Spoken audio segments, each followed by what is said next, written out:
Olá, pessoal. Tudo bem? Vamos passar para a nossa última aula teórica, então, do curso. Vamos terminar falando sobre conservação de vertebrados.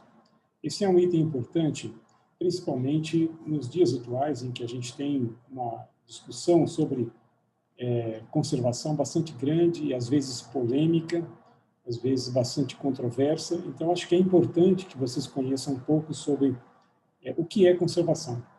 Na verdade, acho que todos vocês já ouviram falar sobre conservação, já sabem o que é uma espécie ameaçada de extinção, mas pode ser que talvez alguns de vocês não saibam como é que isso é feito. O que determina, quais são os critérios que levam uma espécie a ser incluída como considerada como ameaçada. E uma vez ameaçada, quais são as categorias de ameaça que pairam sobre essa espécie? Ela pode estar pouco ameaçada, mais ou menos ameaçada, ou muito ameaçada. E o mais importante, quem determina essas coisas? Qual é a autoridade em nível internacional ou nacional que pode regular as questões que dirigem a conservação das espécies? Então, nessa aula de hoje, eu vou tentar passar para vocês algumas dessas informações. Em primeiro lugar, eu queria apresentar para vocês o site da União Internacional para a Conservação da Natureza. Essa é a autoridade internacional que regula toda a questão de conservação das espécies de animais e plantas do mundo. Então, vocês podem entrar no site deles, está aqui, né? Deixa eu pegar aqui o roteiro.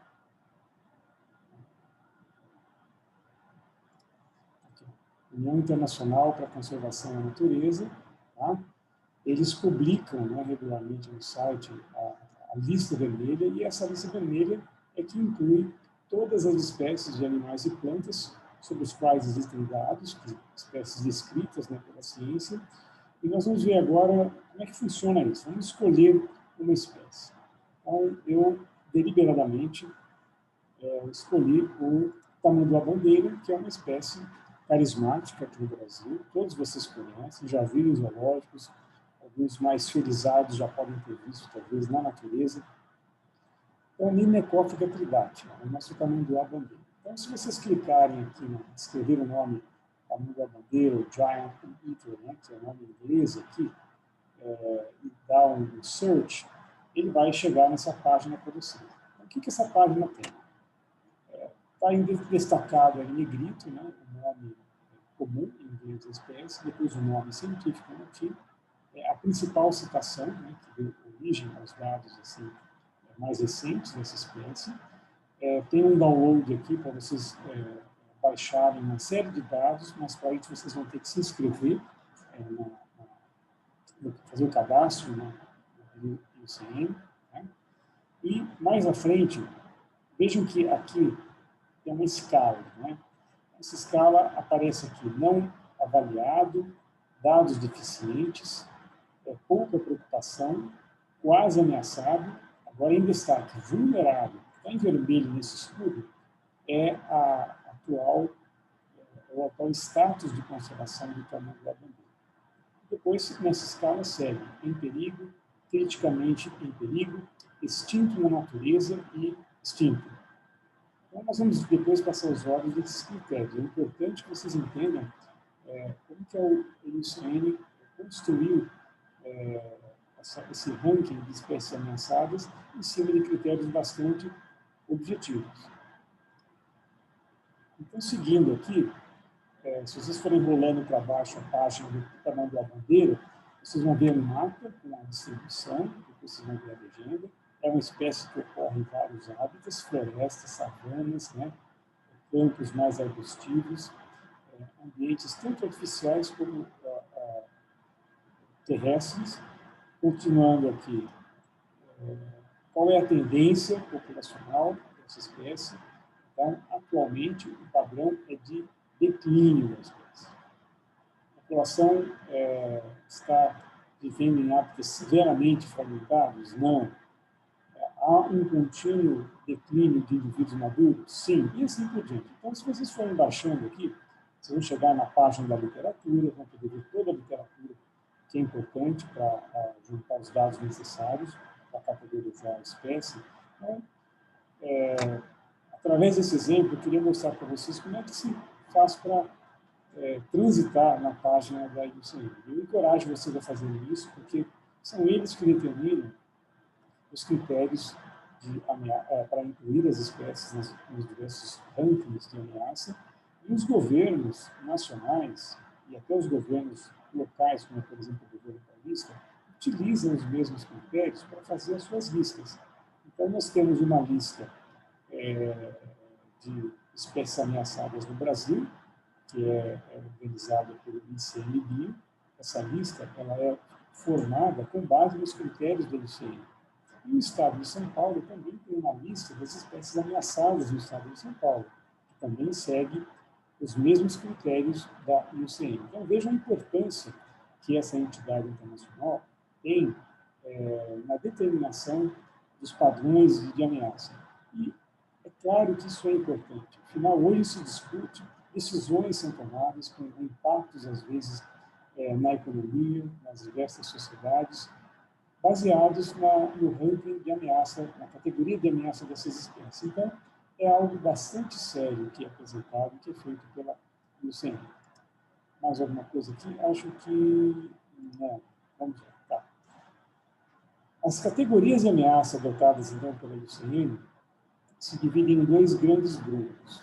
A primeira divergência aqui dos critérios não foi avaliado. Então, se uma espécie for recém-descrita pela ciência, então uma espécie foi descrita agora, no início do ano, ou no final do ano passado, muito possivelmente, ela nem chegou, nem houve tempo para ser avaliada ainda. Então, nós temos aqui as espécies que não foram avaliadas e, do outro lado desse cladograma, todas as outras espécies.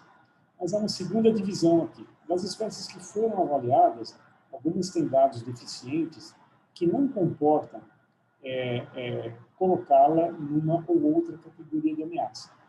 Então, não é que a espécie não esteja ou não ameaçada ou esteja ameaçada. Simplesmente os dados não nos ajudam a tomar essa decisão. Então, nesse caso, a espécie ela entra na lista da IUCN como DD, dados deficientes. Mas aqui, nesse bloco colorido, são as espécies para as quais existem dados suficientes para escolhermos uma categoria que mais representa a condição real da espécie, no hábitat ou nos hábitats em que ela vive. Essas categorias vão desde o mais verde, o menos grave, até o preto, que é a categoria mais grave aqui. Então, LC, Least Concern, pouco preocupante, quase ameaçado.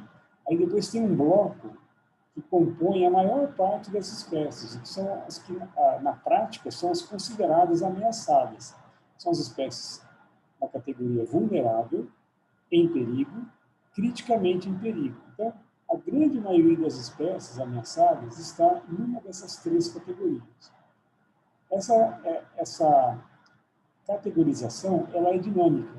Uma espécie que ela foi avaliada como vulnerável até 2020, pode ser que algum fenômeno populacional aconteça que reduza drasticamente e criticamente as populações. Ela pode, então, ser conduzida a um patamar superior e mais grave de ameaça. Ela pode ser conduzida à categoria em perigo. E, eventualmente, se o declínio continuar, ela pode ser considerada como criticamente em perigo. Então, e o caminho oposto também acontece. Uma espécie que pode ser avaliada como em perigo, dependendo dos esforços de conservação, se eles forem bem-sucedidos, ela pode retroceder para o nível, para a categoria vulnerável. Então, essa escala é bastante dinâmica e, na prática, é isso que a gente vê acontecendo, pelo menos com as espécies com as quais a gente tem um pouco mais de familiaridade. Então, essas três categorias formam o bojo da maior parte das espécies ameaçadas. Acima delas, nós temos extinta na natureza. Nós vamos dar alguns exemplos, mas vocês já podem imaginar que a espécie desapareceu dos seus hábitats naturais. Pode ser encontrada em parques, em zoológicos, eventualmente até em laboratórios, mas ela não existe mais na natureza. Ou então, ela é mantida reclusa em ambientes talvez artificiais, numa uma extensão muito limitada, muito restrita e completamente fora do seu ambiente natural. E, para a tristeza nossa, muitas espécies já foram extintas. Aí não tem mais jeito, ela não é encontrada nem na natureza e nem nas condições artificiais que o homem preparou. Então, quando uma espécie atinge essa tarja negra, ela é uma boa candidata para a de-extinção. E eu vou deixar que vocês depois estudem um pouco, vejam o que é de-extinção. É um assunto bastante controverso, mas que está na moda e que vale a pena vocês darem uma olhada sobre isso. Muito bem. Então, vamos lá. Da onde a IUCN tira esses critérios? Da cabeça de quem isso sai? Existem comissões formadas, designadas pela IUCN, espalhadas pelo mundo todo, de especialistas que conhecem a fundo alguns grupos de espécies, às vezes especialistas de uma única espécie em particular. Então, a IUCN monta uma grande rede internacional de colaboradores que fornecem dados, resultado de seus próprios estudos, e esses dados vão ajudar o time da IUCN a designar as espécies dentro das diferentes categorias de ameaça. E aí uma espécie pode permanecer como está na sua categoria, ela pode galgar um degrau para uma condição um pouco mais grave de conservação, ou então ela pode retroceder para uma categoria menos grave do que atual. Então vocês podem baixar esse caderno de critérios da lista vermelha da IUCN e vão ver como a coisa é séria, complexa e bastante, vamos chamar assim, autoritativa. Não é uma coisa tirada a esmo, não é um chute de ninguém. Porque eu acho, eu estou há 2 anos sem ver a espécie, então ela está ameaçada. Não é assim que a coisa funciona. E nem pode ser, porque existem implicações bastante sérias e profundas de seguirmos ou não a lista da IUCN. Então, eu encorajo vocês a baixarem esse caderno e darem uma olhada lá no que eles apresentam. Eu vou passar, então, rapidamente sobre as categorias de extinção. Bom, então, conforme eu falei, extinto acabou. Não há dúvida de que o último indivíduo morreu. Mas, para isso, esforços exaustivos foram feitos e falharam em registrar a espécie no hábitat e na escala de tempo adequada. O que significa isso?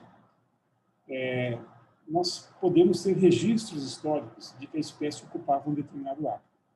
Então, não basta um pesquisador ir lá no hábitat, onde a espécie deveria ocorrer, ficar um dia lá e falar, olha, não achei. Então, ela sumiu mesmo. Ele tem que ficar lá um tempo suficiente, talvez fazer visitas com uma regularidade, uma certa periodicidade, para constatar, não só espacialmente, mas temporalmente, que essa espécie desapareceu. Há muitas espécies que dão alguns sustos em nós. Ela é considerada já desaparecida há muito tempo. Nós tivemos agora, há uns 2, 3 anos, o caso de uma pomba, uma rolinha aqui no Brasil, que não era vista desde a década de 30, de 50, e que de repente apareceu num lugar lá em Minas Gerais. Então, não basta a gente esquadrinhar o hábitat de uma espécie. Nós temos que avaliar esse hábitat, procurá-la durante um tempo suficiente para termos uma relativa certeza de que ela, de fato, foi extinta. Quais são alguns exemplos? Talvez o mais icônico seja o pombo passageiro, Topícios migratórios. Essa pomba é um parente próximo daquela pomba muito abundante que nós temos no campus Unicamp, a Zenaida auricular, a voante. E ela desapareceu da América do Norte, no mapa, onde ela é encontrada. E essa imagem, esse desenho, não é exagero. Vários relatos oculares, vários testemunhos oculares foram escritos em livros, dizendo que quando os bandos desse pombo passavam, voando, eles escureciam o céu, que não dava trabalho nenhum para caçadores. Então, essa espécie ela vivia em números assim, impressionantes, no centro e leste da América do Norte, executava migrações regulares dentro da sua área de distribuição por alimento-abrigo e muito provavelmente foi extinta devido à destruição de seu hábitat e à caça. E existe uma hipótese também de que a extinção se deve a disruptura social. E alguns pesquisadores alegam que os números foram declinando a uma taxa tão grande que, para uma espécie tão, colonial como essa pomba, quando os bandos atingiam um número abaixo de um certo limiar, isso atrapalhava a própria organização e estrutura social da espécie. Então, vejam que há vários fatores que podem interferir na extinção de uma espécie, e no caso dessa pomba, até fatores sociais podem ter contribuído para isso. Infelizmente, o último indivíduo, era uma fêmea chamada Marta, morreu no zoológico de Cincinnati em 1914. Essa é outra espécie emblemática que foi extinta da natureza. O lobo, ou tigre da Tasmânia, Thylacinus cynocephalus. Era um marsupial carnívoro de hábitos noturnos, né?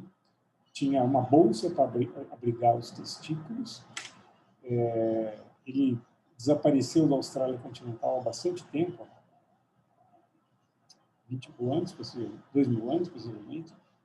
E as últimas populações tinham registro na Tasmânia, né, que é uma ilha que fica ali no sul da Austrália, até a década de 30.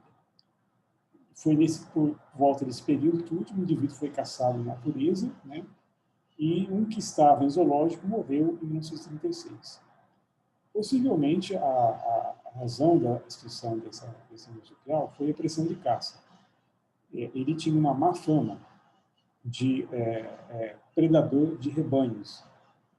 Mas estudos recentes mostraram que ele não tinha um aparato bucal suficientemente forte para matar ovelhas.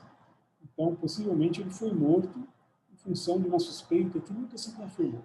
Então, os criadores de ovelhas da Austrália perdiam ovelhas, possivelmente por conta do dingo, mas quem levava a fama era o lobo da Tasmânia, e isso acabou contribuindo. Então, aqui está na tarja vermelha, aqui, extinto, está no último grau da escala.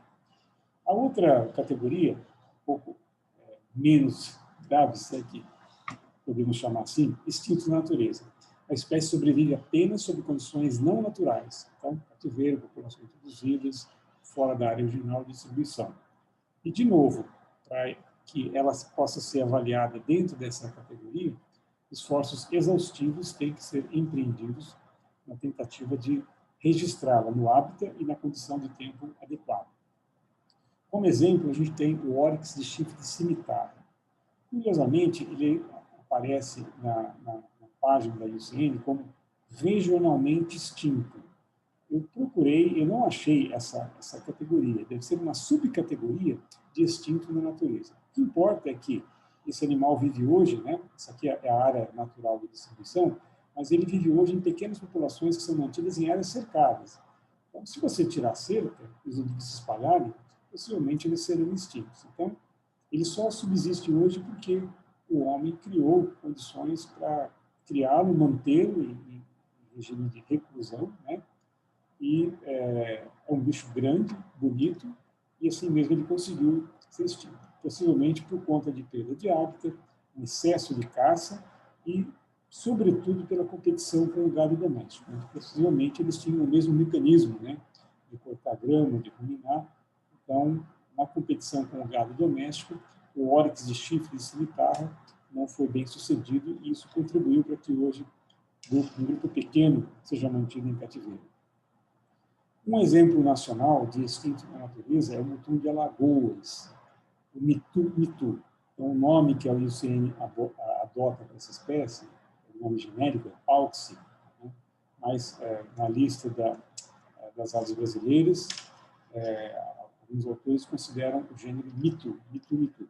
Ele está extinto na natureza desde a década de 80, mas alguém se afeiçoou desses bichos, alguns criadores, começaram a manter populações em cativeiro e a conseguir sucesso na sua reprodução. Então, os primeiros indivíduos foram mantidos em cativeiros em criador no Rio de Janeiro, e por volta de 2017 nós tínhamos 230 indivíduos. E já não existe mais na Mata Atlântica de Alagoas. Aqui está o lugar onde ele, na Mata Atlântica de Alagoas, né, e na parte aqui de Pernambuco. A Mata Atlântica nordestina, ela é muito mais detonada do que a nossa Mata Atlântica por fatores históricos e econômicos. O fato é que o Mutum de Alagoas, devido ao sucesso desse programa de reprodução cativeiro, isso foi possível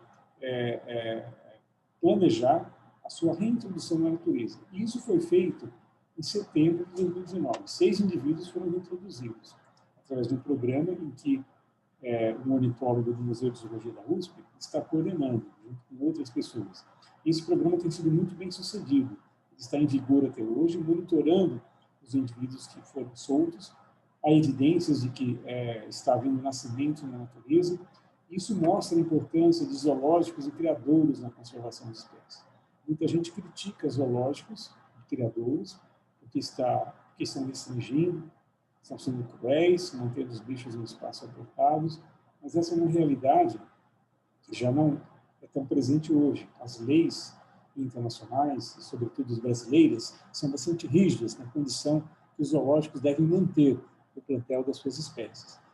E é por conta desse plantel, em alguns lugares, que indivíduos estão sendo reintroduzidos na natureza. Então, nós não devemos criticar abertamente zoológicos e criadores, porque eles têm um papel muito importante, não só na educação ambiental, mas também na conservação efetiva de algumas espécies. As principais categorias de ameaça, então, como nós vimos, não considerando extinto e extinto na natureza, são 3.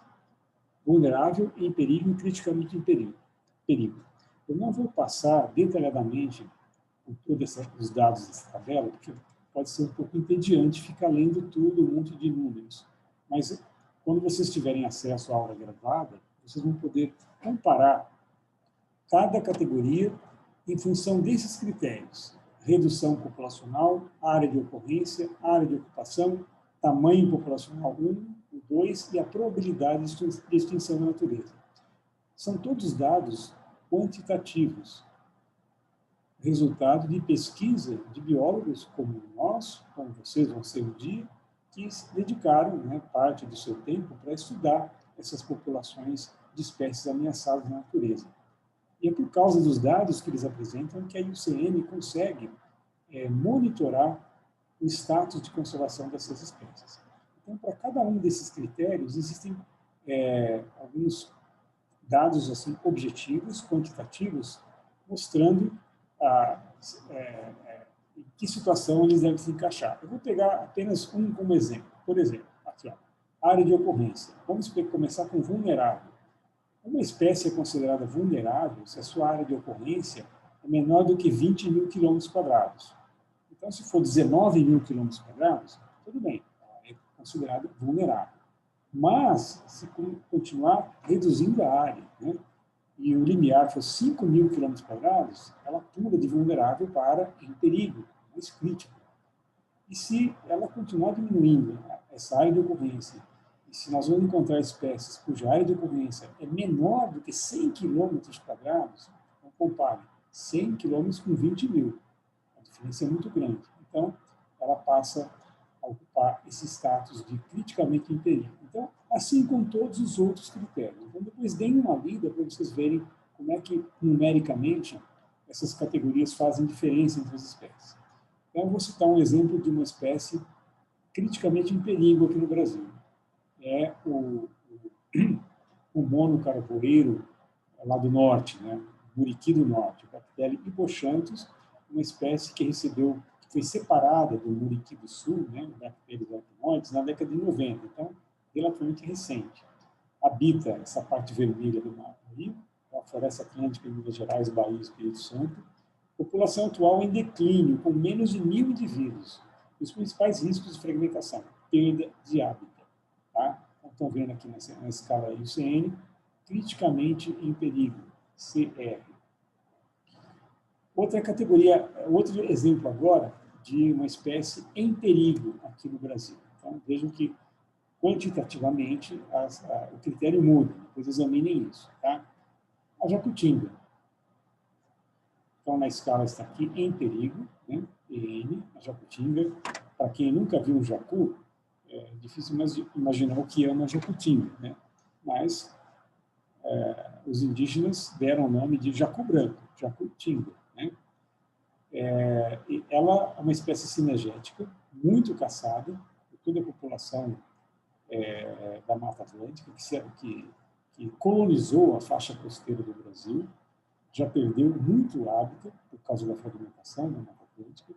É uma frugívora endêmica. Ela é famosa por comer os frutos do palmito, como aparece aqui nessa imagem, né? Ela realiza, inclusive, migrações altitudinais, acompanhando a sequência de frutificação do palmito. Então, o palmito tem uma sequência de frutificação que varia altitudinalmente na Mata Atlântica. Eu não me lembro agora se começa embaixo e vai para cima, ou se começa em cima e vai embaixo. Acho que começa embaixo e vai em cima. E a jacutinga, as populações de jacutinga vão acompanhando a frutificação altitudinal do palmito, explorando, então, essa espécie de palmeira, que também é ameaçada de extinção, e dispersando os seus frutos. Então, dentre os dispersores de palmito, a jacutinga é um dos mais importantes. Então, vejam a importância, né, de mantermos essa espécie na nossa Mata Atlântica. E como exemplo de uma espécie vulnerável, tem a lagartixa da areia, o Iolaemus oxyptalis. Ele é endêmico da faixa costeira sul do Brasil, está aqui, né, bem aqui no sul do Brasil mesmo, pegando parte do Uruguai. Vive em moitas de vegetação herbácea, na duna móvel, né, próximo da praia. E o hábitat, né, de duna, às vezes de restinga, geralmente é um hábitat muito procurado para a construção de marinas, de condomínios na beira da praia. Existe uma tensão muito grande habitacional e de turismo nas faixas costeiras, né, imediatamente posteriores à praia. E por conta dessa pressão imobiliária, espécies como a lagartixa de areia correm um certo risco de extinção. Até agora, o monitoramento das populações, permitem colocá-la numa situação vulnerável. Esperamos que ela volte para quase ameaçada e não passe para frente e se torne em perigo. Ok? Quando se fala em conservação, a gente também tem que falar sobre hotspots. São regiões que abrigam uma grande diversidade de espécies endêmicas e que, ao mesmo tempo, têm sido significativamente impactadas e alteradas pelas atividades humanas. Essa é uma definição feita por um cientista há algum tempo atrás, e esse conceito colou. E ele é um conceito que é muito utilizado para indicar áreas que têm um potencial grande de registro de espécies ameaçadas. Existem atualmente 36 hotspots espalhados pelo mundo.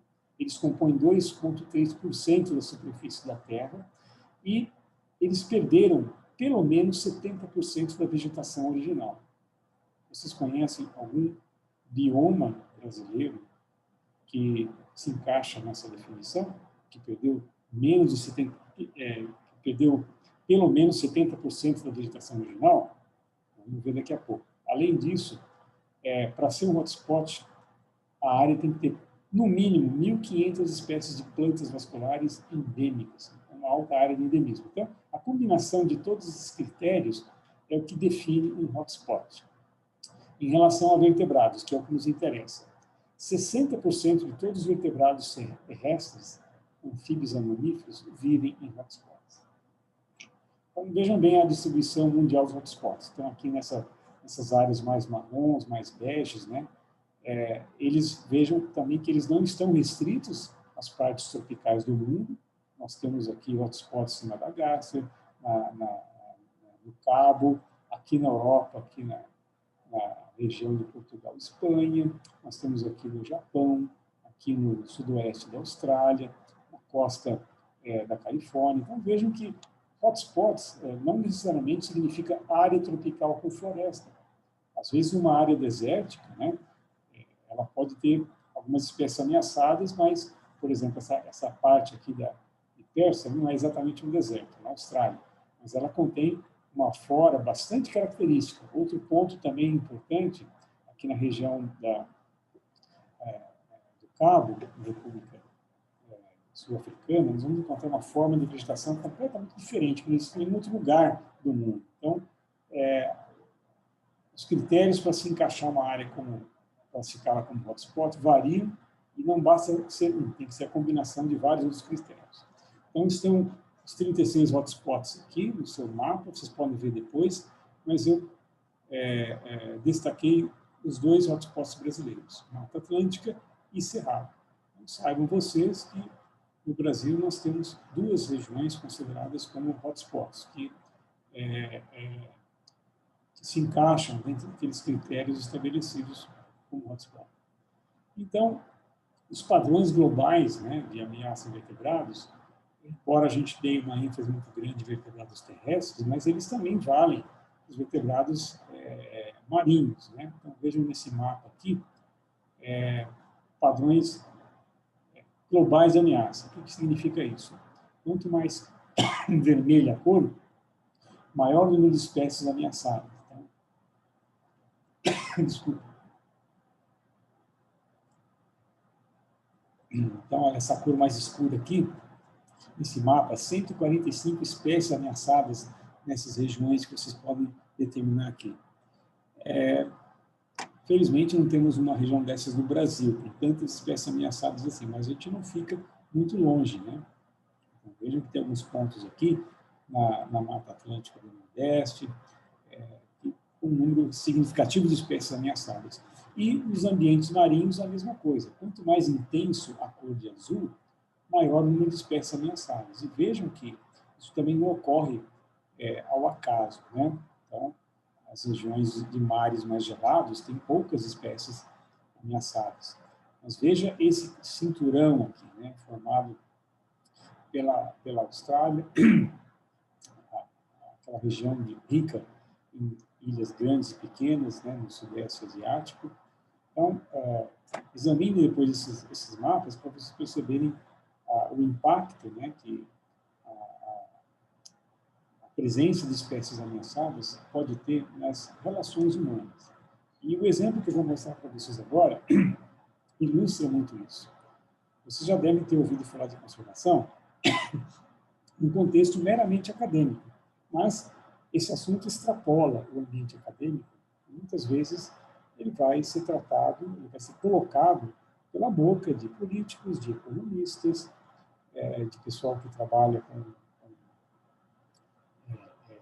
sociedades minoritárias. Então, vamos ver no próximo exemplo que conservação não é um assunto que diz respeito apenas a nós biólogos, mas pode envolver toda a sociedade em diferentes níveis. O exemplo que eu trago para ilustrar isso é a foca da Groenlândia. Nem chega a ser um bicho muito ameaçado. Na verdade, ele deve ser quase ameaçado. Mas veja a área de distribuição dele. Ocupa uma área bastante grande, né, no hemisfério norte, pegando aqui as regiões árticas, da Groenlândica, e esse bichinho fofinho que está aqui. Isso aqui é uma mamãe, né, com a pelagem mais pardacenta, e olha só o filhote como é bonitinho, né? Parece um bichinho de pelúcia. Os olhos e o focinho escuros e todo o resto do corpo branco como a neve, né? Que bonitinho. Então, ele ocorre em números relativamente grandes, mas existe uma questão de conservação desse bicho que extrapola o ambiente acadêmico. Vamos ver primeiro a faceta científica da conservação desse bicho. Olha lá. Qual é a categoria de ameaça dele na IUCN? Pouco preocupante. Se é pouco preocupante, por que eu vou me preocupar com esse bicho, né? Na verdade, muitas espécies estão no limiar de passarem para pouco preocupante para vulneráveis. Então, nós temos que tomar cuidado. A gente não pode dar atenção a uma espécie só depois que ela conseguir subir um degrau e se tornar mais ameaçada do que era antes. Então, o esforço de conservação, às vezes, começa lá atrás, quando a espécie ainda tem dados deficientes, ou é pouco preocupante, ou, se ela passar um degrau acima, é quase ameaçada. Então, a gente não pode esperar que ela ocupe aquele bloco de vulnerável em perigo, criticamente em perigo, para começar a fazer alguma coisa. Às vezes, a nossa ação pode ser um pouco tardia e não significar mais em recuperação da espécie. Mas dentro do aspecto científico da conservação, nós temos isso aqui, ecologia de populações. A gente não pode tratar de conservação de espécies sem falar em números.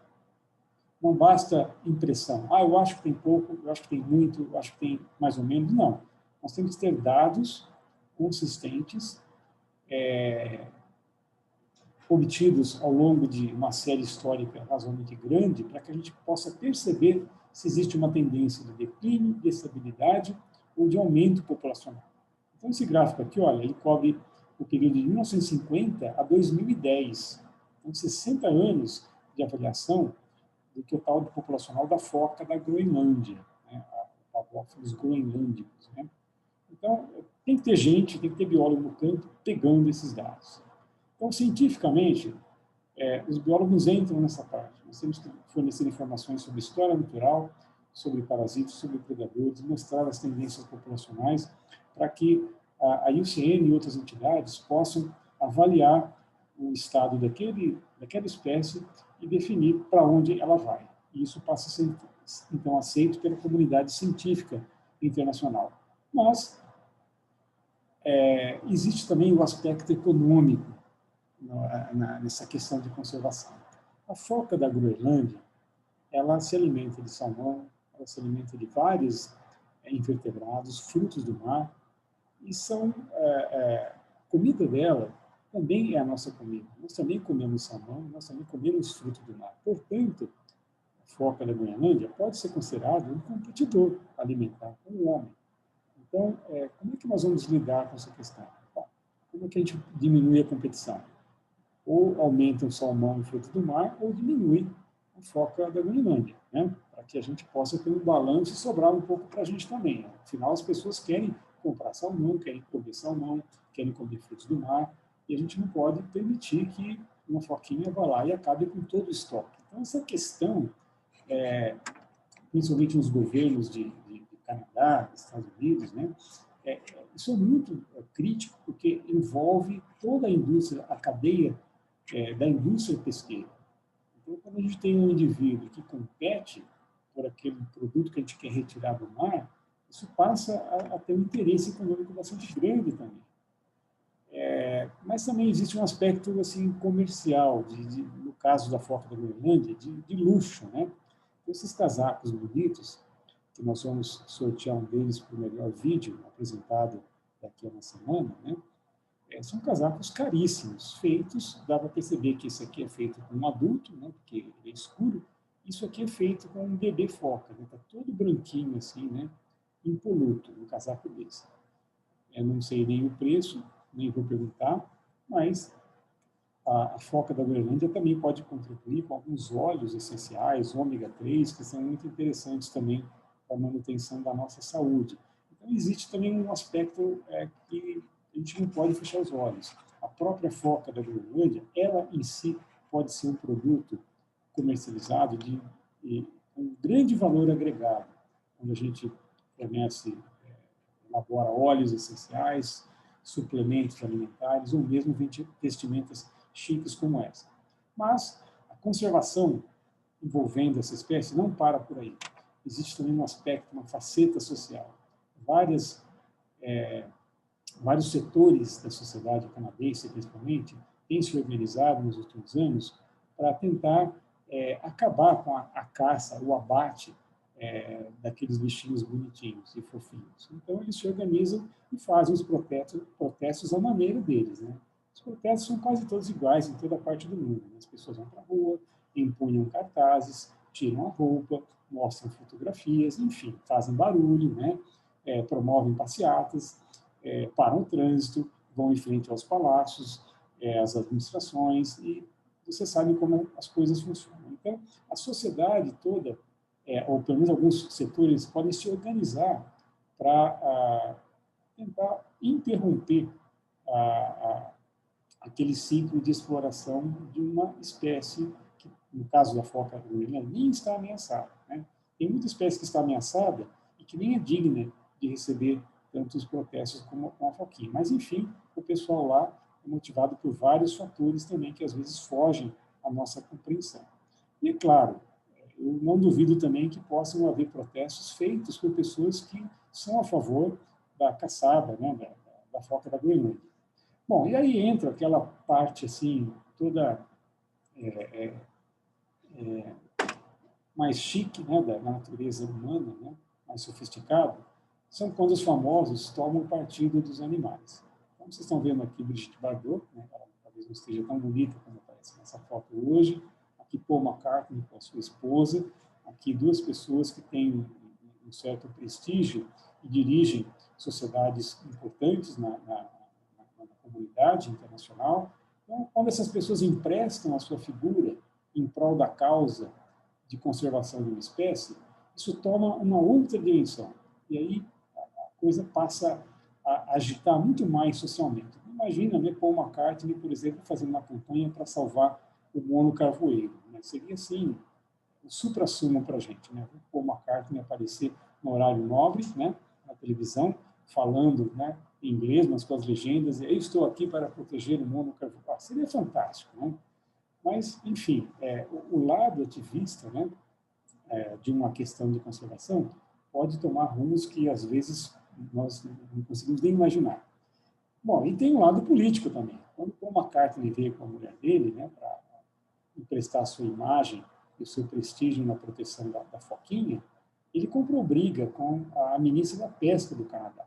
Ela está aqui no parlamento canadense dizendo que ele exagerou, que o que ele falou para proteger a foquinha não é bem assim. Né? Ele está por fora, ele está mal informado. Na verdade, né, o uso, né, a exploração da foca pelo governo canadense rende muitos dólares, é importante porque movimenta uma indústria de alimento com vários empregos, então ele não pode simplesmente ir ao Canadá e dizer que, olha, vamos parar de matar foquinha. A coisa não é bem assim. Existe o outro lado da moeda também. Então, a questão política, muitas vezes, ela se interpenetra,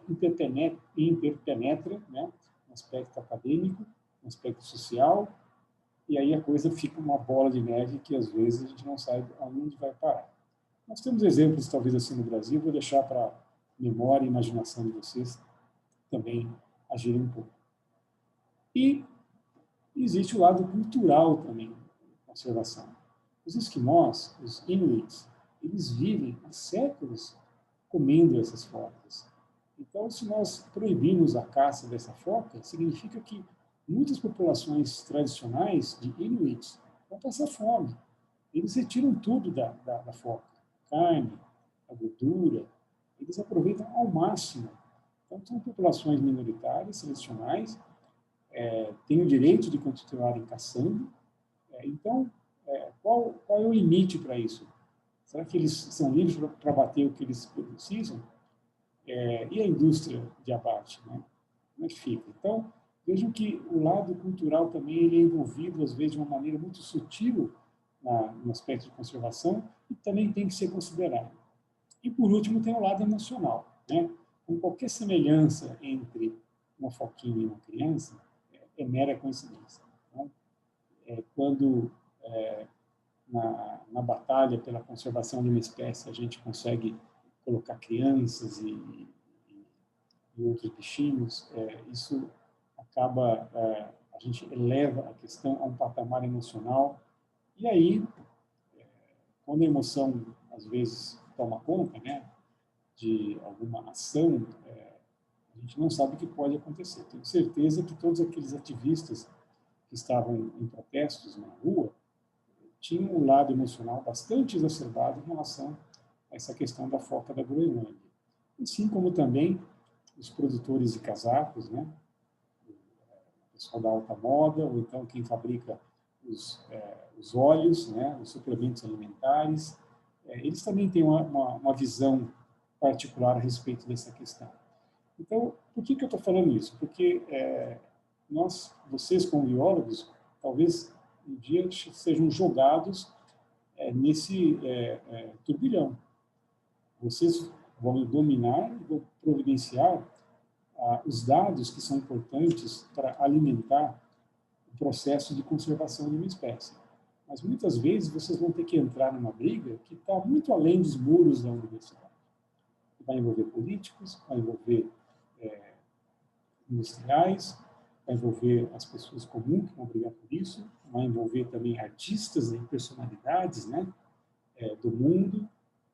Enfim, cada um pode dar contribuição para, de uma maneira diferenciada, essa questão de conservação. Eu acho que a foca da Groenlândia, ela ilustra bem que a gente tem que abrir um pouco a nossa cabeça e entender que o assunto é complexo.